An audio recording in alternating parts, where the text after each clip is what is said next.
Hello, Lakers Nation. Welcome into the LakersNation.com podcast. My name's Trevor Lane, and it's game day. Lakers Knicks, 4 p.m. Pacific time. Tonight, we'll be live doing a little play-by-play, breaking down the game as it happens. Come hang out, 4 p.m. Pacific time, right here on the LakersNation.com YouTube channel. It's like a party. Hopefully, the Lakers can get a big win in the Big Apple. We've got a lot to talk about on today's show. Of course, the injury report. Of course, the keys to victory, the X factor, all of that. But we also had a trade go down in the NBA late last night. The Cavs and the Kings sending out a couple players that the Lakers have been connected to, Keon Ellis and DeAndre Hunter, as well as our old friend Dennis Schroeder. Dario Saric also in the trade. I'm going to talk a little bit about that and what it really means for your Los Angeles Lakers. Don't forget to subscribe to the LakersNation.com YouTube channel. Turn on those notifications as well. All right, before I get into the matchup against the Knicks tonight, the injury updates and all of that, let's just dive into this trade. So Kings, Cavs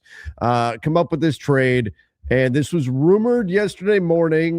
Michael Scotto of Hoopsite had it, and it does come to fruition. The Cavs send DeAndre Hunter to the Sacramento Kings for Dennis Schroeder and Keon Ellis. Now, I did a much more in-depth breakdown of this trade over on the Basketball Bulletin and giving my thoughts on it, but here's sort of the Cliff Notes version. I don't fully understand what the Kings are doing from a value perspective here. The Kings were rumored to want a first-round pick and perhaps to have someone take on the salary of like a Malik Monk in exchange for Keon Ellis, and yet here they trade Keon Ellis for a guy in DeAndre Hunter, who is a fine player, no problems with DeAndre Hunter, but is, I think, seen as overpaid. So you've got a negative-ish, not extremely negative, but I think a negative value contract. And that's ultimately what you trade Keon Ellis for, the guy that, I mean, literally half the NBA wanted or was interested in. And you're hearing the reports the Kings want a first for him. And here, not only did they not get a first, but they gave up one of those second-round picks going to the Bulls to convince the Bulls to take on Dario Saric in this deal is coming from Sacramento. So Sacramento not only is giving up Keon Ellis and getting back and what again mostly seen as a negative value contract, but they're also paying a second round pick to make it happen. Rather, not only did they not get a first, they gave up a pick in this deal. So from a value perspective, it doesn't make a lot of sense. Now, maybe Sacramento has some other moves that they're going to make long term. Can DeAndre Hunter work potentially with Keegan Murray and Nick Clifford? Yeah, that could very well happen. And he's young enough to where maybe that'll be a good fit for them long term. But they got to get Zach LaVine. They got to get Domantas Sabonis. They got to get DeMar DeRozan. All these guys, they got to get them all out the door. But before we can really get a sense of what the Kings are trying to do here, because right now, at least value-wise, this is strange, to say the least, from Sacramento. For the Cavs, makes a lot of sense. Doesn't really solve their salary issue necessarily. Does cut like almost $50 million off of their luxury tax bill combined luxury tax and salaries for this year. And that's part of the reason why Dario Saric is going to a different team in this. But they also get Dennis Schroeder, who I think is a pretty solid playoff performer, somebody that's been in big moments. He's our old friend Dennis, does a good job. And then you pick up Keon Ellis. Now, will the Cavs want to keep Keon Ellis? Will they sign him to an extension? I think that's all fair to wonder what that's going to look like, because part of the reason why, when we're talking about the Rui Hachimura, the rumored Rui for DeAndre Hunter trade, why that was even a thing with the Lakers and the Cavs, it's because the Cavs wanted to clear this up.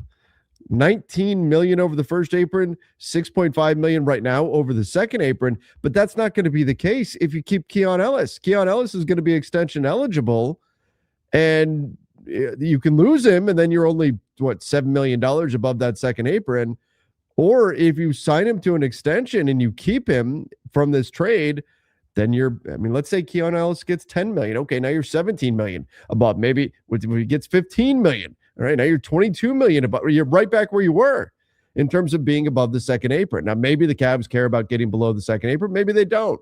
Maybe they've resigned themselves to, we're going to have to try to move Darius Garland. How many more injuries can he take before he may already be seen as negative value on the market? What about Jarrett Allen? Do they just decide that, hey, we're going to move on from Jarrett Allen and that's going to be our path to getting below the second apron. Maybe they're not worried about getting below. Maybe they say we'll continue to be a second apron team despite all the repercussions from doing that.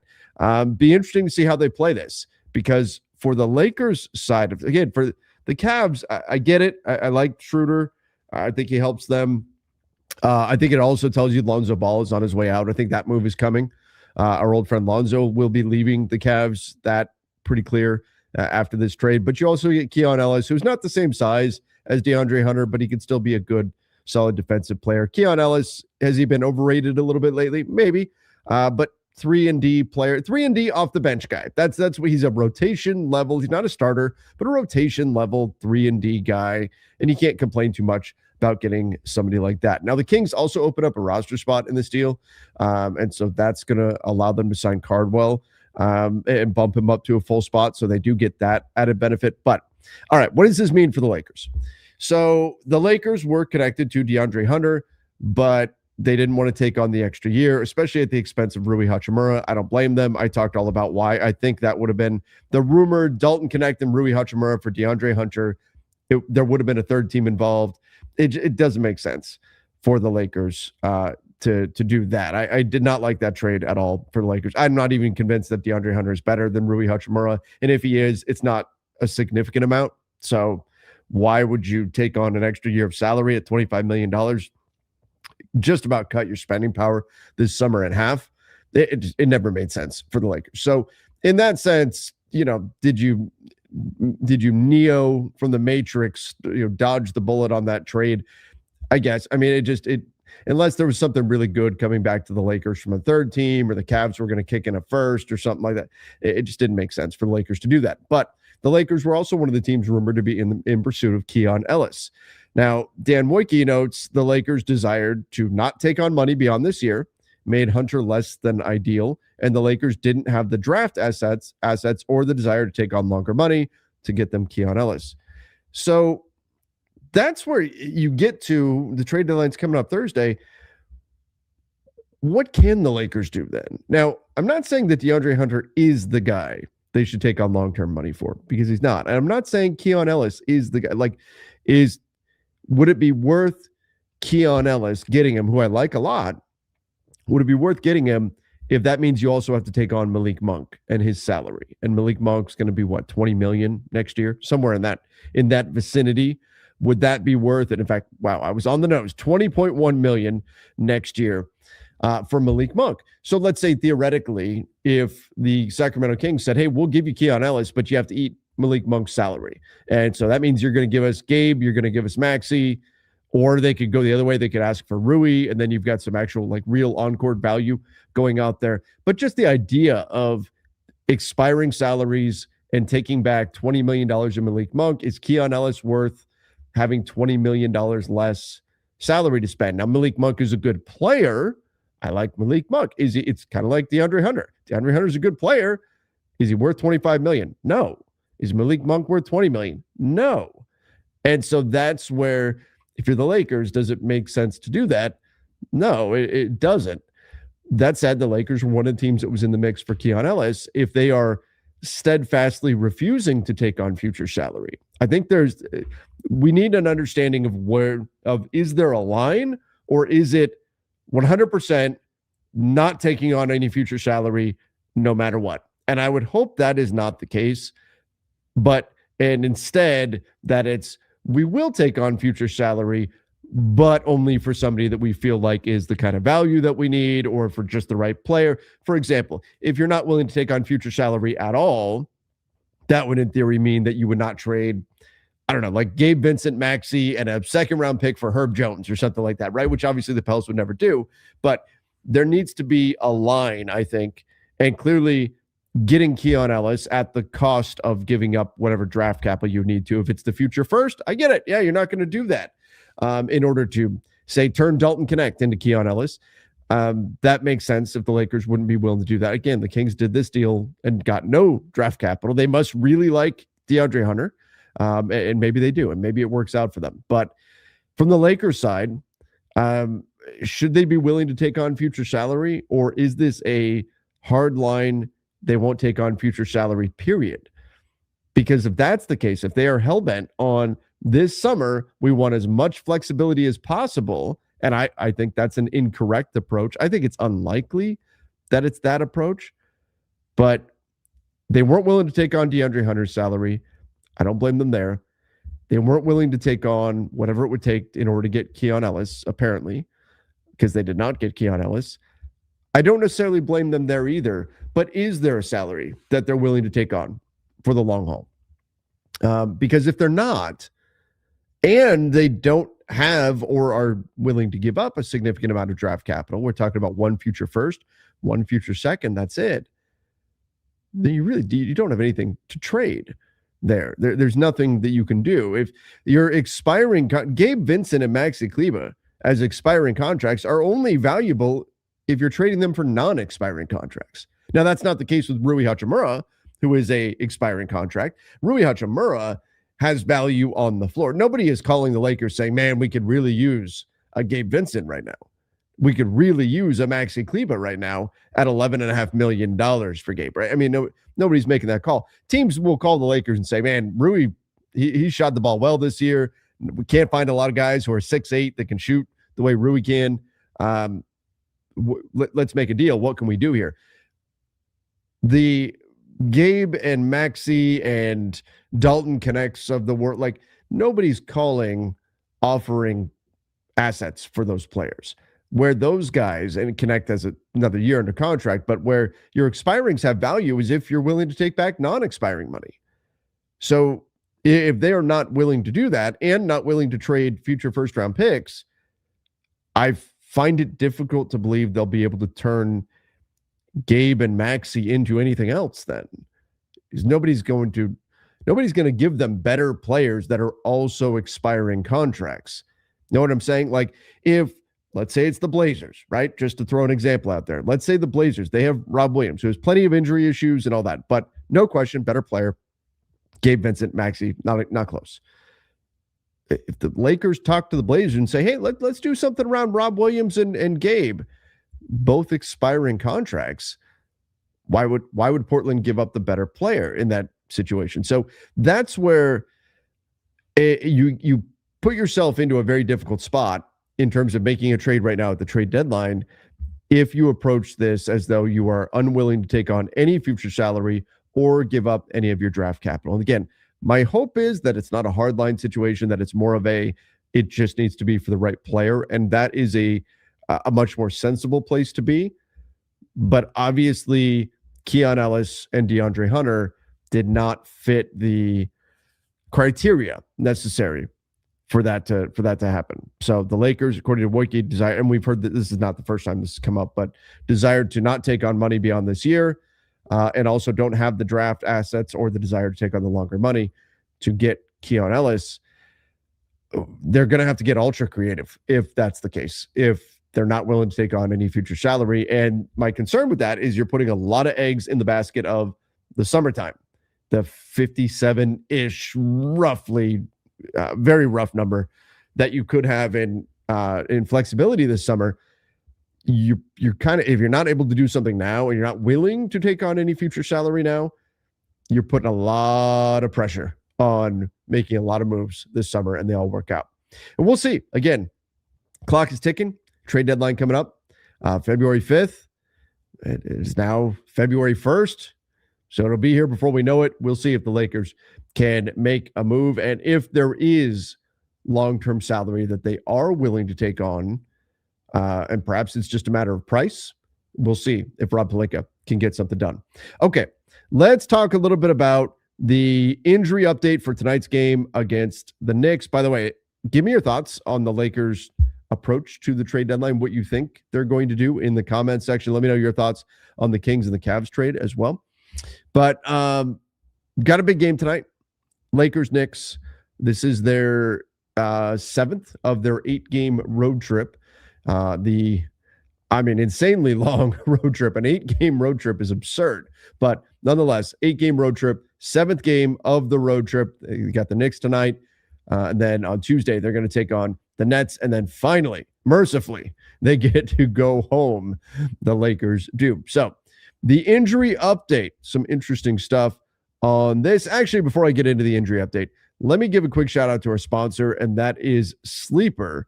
You guys have heard me talk about Sleeper quite a bit. They do a phenomenal job. Super, super easy to make picks over on Sleeper. You can use the link in the description down below. Use the code LakersNation. You get a $100 deposit match up to $100.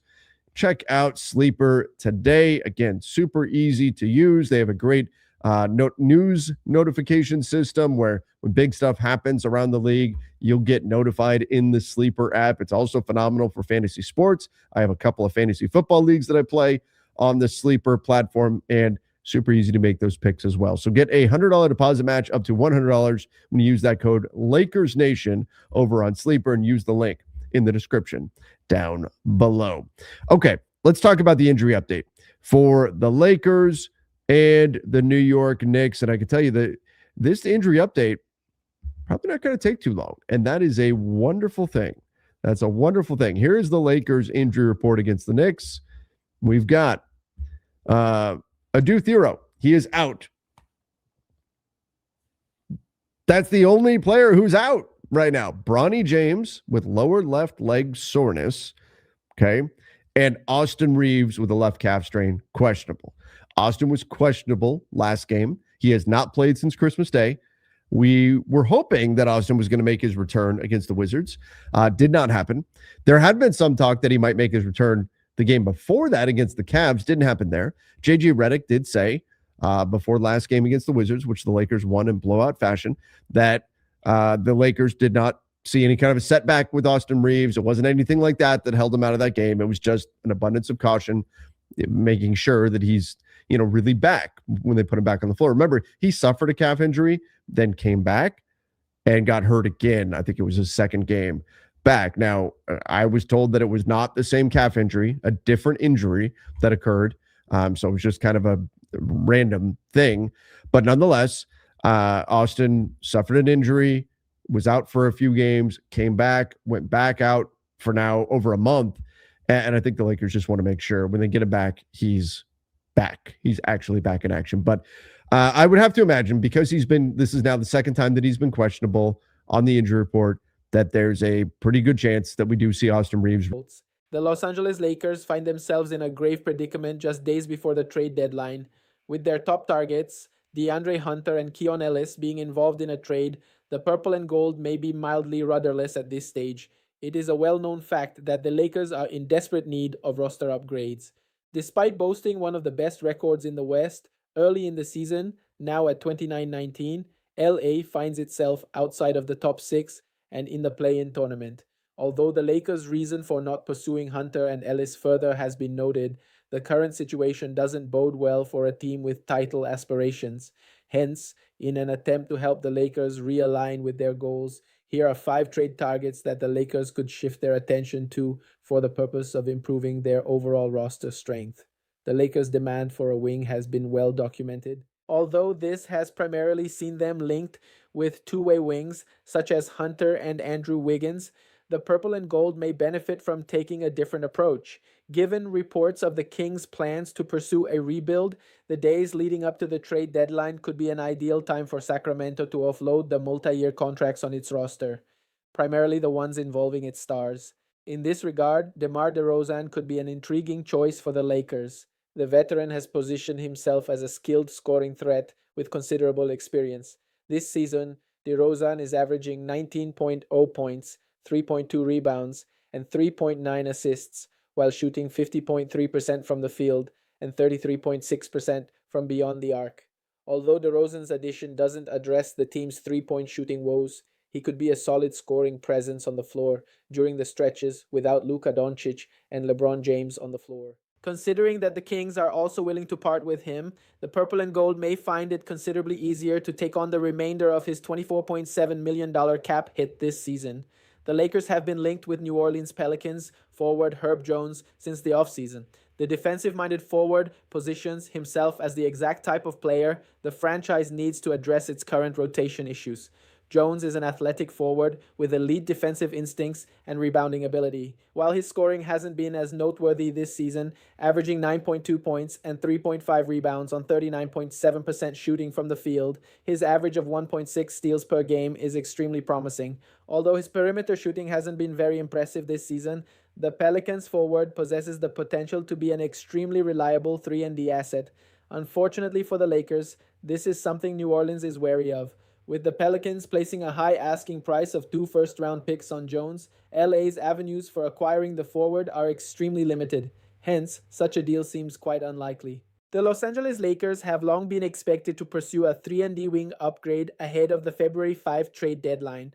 Multiple reports have indicated that general manager Rob Pelinka has been canvassing the market for a young, dependable wing who can slot cleanly alongside the team's core. A wide range of names have circulated in recent weeks, including Herb Jones, Trey Murphy III, Jonathan Kuminga, Miles Bridges, and Andrew Wiggins. However, two of the Lakers' top targets came off the board over the weekend. On Sunday, the Cleveland Cavaliers announced that DeAndre Hunter had been traded to the Sacramento Kings in a three-team deal that also included the Chicago Bulls, sending Dennis Schroeder and Keon Ellis to Cleveland. Both Hunter and Ellis were believed to be high on Pelinka's list of targets, and their sudden availability disappearing at the same time has forced the Lakers to pivot. As the front office recalibrates its approach, another name has begun to surface more prominently in trade discussions. According to NBA reporter Evan Sideri, the Lakers are among several teams monitoring New Orleans Pelicans forward Saddiq Bey, though competition could be stiff. The Knicks, Lakers, and Suns are among the teams to recently inquire with the Pelicans on Saddiq Bey, Sideri reported. Over the past month, Bey is averaging 21.2 points, 6 rebounds, and 2.6 assists while shooting 44.4% on threes. Bey is generating strong trade interest during his hot stretch. Bey, 26, has quietly put together a strong season in New Orleans after missing the entire 2024-25 campaign with an ACL tear. Through 43 games, he is averaging 16.1 points, 5.9 rebounds, 2.3 assists, and 1.0 steal per game while shooting 44.6% from the field and 34.1% from three-point range. Hoops Hype's Michael Scotto has also reported Lakers' interest in Bey, hinting that New Orleans may be open to testing the market following his strong January stretch. At 6'8", Bey fits the profile Los Angeles has been seeking. He provides size on the wing, spacing as a capable perimeter shooter, and the defensive versatility to hold up across multiple matchups. Bey is in the second year of a 3-year, $19 million contract, earning $6.1 million this season, with his salary rising slightly to $6.4 million in 2026-27. Any deal, however, would have to work around the Lakers' limited flexibility. Los Angeles is believed to be actively shopping its expiring contracts, which collectively account for more than $40 million in salary. The Lakers have dangled the expiring contracts of Rui Hachimura, $18.26 million, Gabe Vincent, $11.5 million, and Maxi Kleber, $11 million, on the trade market, league sources told Hoops Hype, Scotto reported. Even so, multiple reports suggest those expiring deals have drawn limited interest. The Golden State Warriors, for instance, have reportedly rebuffed any approach involving Jonathan Kuminga, viewing the Lakers' offers as lacking value. The Los Angeles Lakers have long been expected to pursue a 3-and-D wing upgrade ahead of the February 5 trade deadline. Multiple reports have indicated that general manager Rob Pelinka has been canvassing the market for a young, dependable wing who can slot cleanly alongside the team's core. A wide range of names have circulated in recent weeks, including Herb Jones, Trey Murphy III, Jonathan Kuminga, Miles Bridges, and Andrew Wiggins. However, two of the Lakers' top targets came off the board over the weekend. On Sunday, the Cleveland Cavaliers announced that DeAndre Hunter had been traded to the Sacramento Kings in a three-team deal that also included the Chicago Bulls, sending Dennis Schroeder and Keon Ellis to Cleveland. Both Hunter and Ellis were believed to be high on Pelinka's list of targets, and their sudden availability disappearing at the same time has forced the Lakers to pivot. As the front office recalibrates its approach, another name has begun to surface more prominently in trade discussions. According to NBA reporter Evan Sideri, the Lakers are among several teams monitoring New Orleans Pelicans forward Saddiq Bey, though competition could be stiff. The Knicks, Lakers, and Suns are among the teams to recently inquire with the Pelicans on Saddiq Bey, Sideri reported. Over the past month, Bey is averaging 21.2 points, 6 rebounds, and 2.6 assists while shooting 44.4% on threes. Bey is generating strong trade interest during his hot stretch. Bey, 26, has quietly put together a strong season in New Orleans after missing the entire 2024-25 campaign with an ACL tear. Through 43 games, he is averaging 16.1 points, 5.9 rebounds, 2.3 assists, and 1.0 steal per game while shooting 44.6% from the field and 34.1% from three-point range. Hoops Hype's Michael Scotto has also reported Lakers' interest in Bey, hinting that New Orleans may be open to testing the market following his strong January stretch. At 6'8", Bey fits the profile Los Angeles has been seeking. He provides size on the wing, spacing as a capable perimeter shooter, and the defensive versatility to hold up across multiple matchups. Bey is in the second year of a 3-year, $19 million contract, earning $6.1 million this season, with his salary rising slightly to $6.4 million in 2026-27. Any deal, however, would have to work around the Lakers' limited flexibility. Los Angeles is believed to be actively shopping its expiring contracts, which collectively account for more than $40 million in salary. The Lakers have dangled the expiring contracts of Rui Hachimura, $18.26 million, Gabe Vincent, $11.5 million, and Maxi Kleber, $11 million, on the trade market, league sources told Hoops Hype, Scotto reported. Even so, multiple reports suggest those expiring deals have drawn limited interest. The Golden State Warriors, for instance, have reportedly rebuffed any approach involving Jonathan Kuminga, viewing the Lakers' offers as lacking value. The Los Angeles Lakers have long been expected to pursue a 3-and-D wing upgrade ahead of the February 5 trade deadline. Multiple reports have indicated that general manager Rob Pelinka has been canvassing the market for a young, dependable wing who can slot cleanly alongside the team's core. A wide range of names have circulated in recent weeks, including Herb Jones, Trey Murphy III, Jonathan Kuminga, Miles Bridges, and Andrew Wiggins. However, two of the Lakers' top targets came off the board over the weekend. On Sunday, the Cleveland Cavaliers announced that DeAndre Hunter had been traded to the Sacramento Kings in a 3-team deal that also included the Chicago Bulls, sending Dennis Schroeder and Keon Ellis to Cleveland. Both Hunter and Ellis were believed to be high on Pelinka's list of targets, and their sudden availability disappearing at the same time has forced the Lakers to pivot. As the front office recalibrates its approach, another name has begun to surface more prominently in trade discussions. According to NBA reporter Evan Sideri, the Lakers are among several teams monitoring New Orleans Pelicans forward Saddiq Bey, though competition could be stiff. The Knicks, Lakers, and Suns are among the teams to recently inquire with the Pelicans on Saddiq Bey, Sideri reported. Over the past month, Bey is averaging 21.2 points, 6 rebounds, and 2.6 assists while shooting 44.4% on threes. Bey is generating strong trade interest during his hot stretch. Bey, 26, has quietly put together a strong season in New Orleans after missing the entire 2024-25 campaign with an ACL tear. Through 43 games, he is averaging 16.1 points, 5.9 rebounds, 2.3 assists, and 1.0 steal per game while shooting 44.6% from the field and 34.1% from three-point range. Hoops Hype's Michael Scotto has also reported Lakers' interest in Bey, hinting that New Orleans may be open to testing the market following his strong January stretch. At 6'8", Bey fits the profile Los Angeles has been seeking. He provides size on the wing, spacing as a capable perimeter shooter, and the defensive versatility to hold up across multiple matchups. Bey is in the second year of a 3-year, $19 million contract, earning $6.1 million this season, with his salary rising slightly to $6.4 million in 2026-27. Any deal, however, would have to work around the Lakers' limited flexibility. Los Angeles is believed to be actively shopping its expiring contracts, which collectively account for more than $40 million in salary. The Lakers have dangled the expiring contracts of Rui Hachimura, $18.26 million, Gabe Vincent, $11.5 million, and Maxi Kleber, $11 million, on the trade market, league sources told Hoops Hype, Scotto reported. Even so, multiple reports suggest those expiring deals have drawn limited interest. The Golden State Warriors, for instance, have reportedly rebuffed any approach involving Jonathan Kuminga, viewing the Lakers' offers as lacking value. As the front office recalibrates its approach, another name has begun to surface more prominently in trade discussions. According to NBA reporter Evan Sideri, the Lakers are among several teams monitoring New Orleans Pelicans forward Saddiq Bey, though competition could be stiff. The Knicks, Lakers, and Suns are among the teams to recently inquire with the Pelicans on Saddiq Bey, Sideri reported. Over the past month, Bey is averaging 21.2 points, 6 rebounds, and 2.6 assists while shooting 44.4% on threes. Bey is generating strong trade interest during his hot stretch.